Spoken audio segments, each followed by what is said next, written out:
Meron ka daw isang kasama. Sino ba yung kasama mo yan? Pinakikilala ko po, ang kasama ko mag-audition, siya talaga pumilit sa akin, kasama yung mga barkada ko. Ang best friend kong pinakamaganda, si Vane. Ano gusto mo sabihin kay Bane? Vane, maraming salamat sa inspirasyon na binibigay mo. Sa totoo lang, isa ka sa inspiration ko din.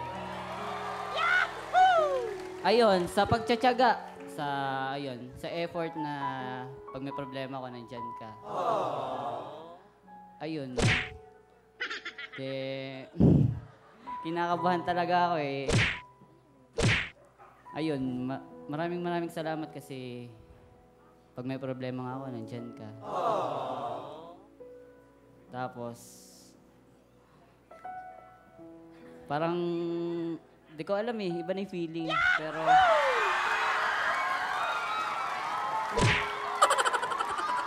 ano ibig sabihin nun? ayun, iba na yung feeling. In short, total, nandito na din ako, lubusin na natin. Ayun.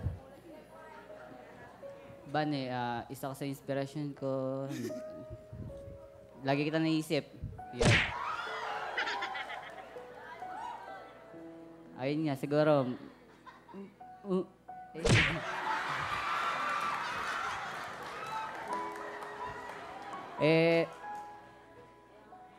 May gusto na ata ako sa'yo.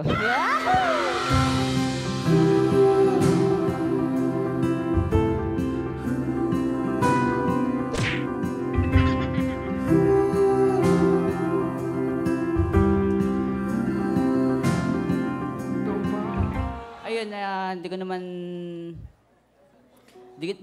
handa ako maghintay, hindi ko naman binabadali na gano'n. Kasi nag-aaral pa nga ako. Ayun. Basta isa ka sa inspirasyon, masaya ako kung ano yung meron tayo ngayon na pagkakaibigan muna. Ayun. Study first. Yun talaga nararamdaman mo sa kanya? Nahulog ka? Siguro po, oo. Matagal na ba kayo mag-best friend? Year pa lang po. 1 year? Opo. Ano nagustuhan mo sa kanya? Magaling kumanta. Galing nga, no? Magaling magpiano. Magaling mag-violin. Matangkad. Maganda. Mabait. Simple. Madaldal. May toyo. May toyo. May toyo pa. Siyempre, mabait. Matalino. Sa tingin mo ba, babagay siya sa'yo? Hindi. Siyempre. Ay, ikaw ba babagay sa kanya? Hindi. Why not? Hindi ako yung sumagot, ha? Yun ka na hanap ko sa tuwina, yun kang sa'king magpapaligaya. Kapag Face doesn't matter.